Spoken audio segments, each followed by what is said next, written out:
Muy buenas tardes, profesor, compañeras. El día de hoy, en pruebas psicológicas, vamos a exponer el grupo número 14, compuesto por Mary Rincón, Caterine Quintero, Viviana Rivera y quien les habla, Lady Pico. El día de hoy vamos a hablar sobre el test psicodiagnóstico de Rorschach.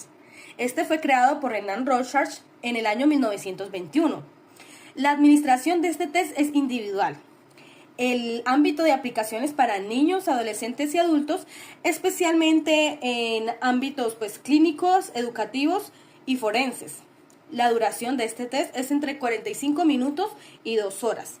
El material que necesitamos para realizar este test son 10 láminas en blanco y negro y otras a color, además del lápiz y el papel donde se registrarán las respuestas. Continuamos con mi compañera Viviana. Hola, mi nombre es Viviana Rivera. Para dar continuidad a la actividad, tenemos que antes de comenzar el examen de Rorschach, el examinador debe considerar varias cosas, como por ejemplo, él debe asegurarse de que las láminas estén ordenadas antes de comenzar y en la orientación correcta.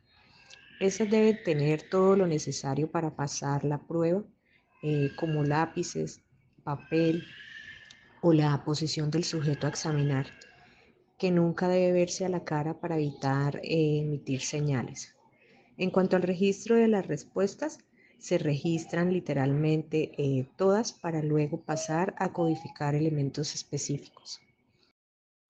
Por otra parte, en cuanto a la puntuación, este test es de interpretación proyectiva.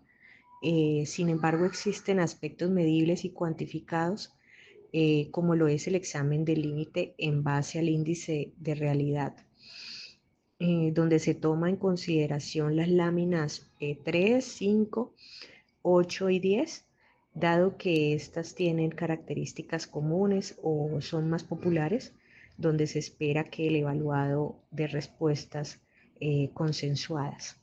También nos surge una pregunta, y es ¿qué significa cada lámina del test de Rorschach? Precisamente la función de este test de personalidad reside en el análisis de la interpretación individual. Este test tiene como finalidad evaluar la personalidad y consiste en una serie de 10 láminas que presentan unas manchas de tinta. Estas se caracterizan por su ambigüedad y falta de estructuración. Estas 10 láminas se dividen en 3 tipos: 5 acromáticas, 3 cromáticas y 2 en negro y en rojo. No existen respuestas concretas o incorrectas para definir los dibujos, sino ideas comunes, las más repetidas, más populares o más convencionales. Bien, y a continuación vamos a hablar de lo que son las propiedades psicométricas del test de Rorschach, y que a pesar de ser una prueba proyectiva que ha tenido mucho debate, hay diferentes estudios que han determinado cómo esta prueba tiene niveles significativos de validez y de confiabilidad. Nosotros particularmente nos basamos en el estudio de Soria del año 2009, el cual es una evaluación de la comprensión de emociones en niños mediante el test de Rorschach. Para este estudio se utilizó una muestra de 30 niños entre niñas y niños en edades de 7 a 10 años, y la población fue dividida en dos grupos de edades, uno de 7 y 8 años, otro de 9 y 10 años, y el control de efecto de la edad se realizó a través del nivel de comprensión emocional promedio de cada grupo de edad.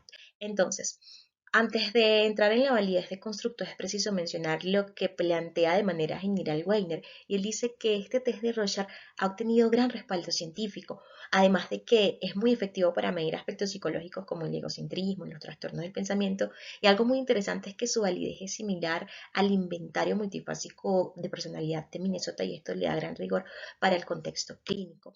Ahora sí, la validez de constructo que planteó Soria en su investigación está relacionada a que efectivamente el test de Rorschach mida el concepto teórico que está destinado a medir, que en este caso sería personalidad y características emocionales. Entonces, ¿cómo se demostró esta validez? Pues se realizó una correlación entre los resultados obtenidos de ambas pruebas y se demostró que había validez, ya que, por ejemplo, los niños que obtuvieron altos niveles de comprensión emocional en el TEC también obtuvieron protocolos muy ricos en el test de Rorschach, lo que determina que ambos, desde sus diferentes ópticas, efectivamente miden lo que es comprensión emocional. Así que vamos a avanzar a la siguiente validez. Buen día, docente. Mi nombre es Mergy Rincón y en esta ocasión estaremos hablando de la validez concurrente y la confiabilidad. Según Soria 2009, la validez concurrente se refiere a la correlación de una prueba con otras medidas que evalúan el mismo constructo al mismo tiempo. Es decir, que en este caso, especialmente en el estudio de Soria 2009, se proporciona una evidencia de validez concurrente mediante la correlación significativa entre los resultados del test de Rorschach y el test de TSE, en el cual podemos analizar unos resultados, la correlación que hay entre el TSE y el de Rorschach. Estos resultados muestran que aquellos niños que obtuvieron un puntaje alto en el TSE también presentaron protocolos de Rorschach más complejos y con mayor cantidad de respuestas emocionales, lo que demuestra que ambas pruebas están midiendo de manera efectiva el nivel de comprensión emocional de los niños. Ahora analicemos la correlación de estas dos pruebas. Esta correlación nos indica que ambas pruebas son consistentes entre sí y sus resultados pueden considerarse equivalentes en términos de evaluación del mismo constructo, comprensión y emocional.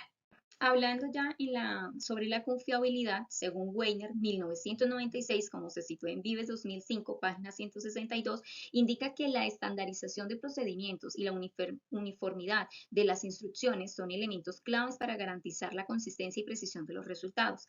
A pesar de las críticas iniciales sobre la confiabilidad de las codificaciones del test de Rorschach, estudios recientes han demostrado altos coeficientes de concordancia entre evaluadores, respaldando así las afirmaciones de Weiner y otros autores. Basados en el estudio de la evaluación de la comprensión de emociones en niños por Soria 2009, se evidencia la fiabilidad de la prueba. Es una prueba proyectiva y no sigue el mismo formato de respuestas cerradas que el TSE. Su confiabilidad se sustenta en el uso de una codificación rigurosa y en la observación de patrones repetidos en las respuestas de los niños. Esto permite que los resultados obtenidos sean coherentes entre distintos evaluadores y aplicaciones. En el estudio de Soria 2009, los niños que presentaron un mayor nivel de comprensión en el TSE también mostraron protocolos de Rorschach más ricos y consistentes, lo que sugiere que los dos tests miden aspectos relacionados del mismo constructo emocional.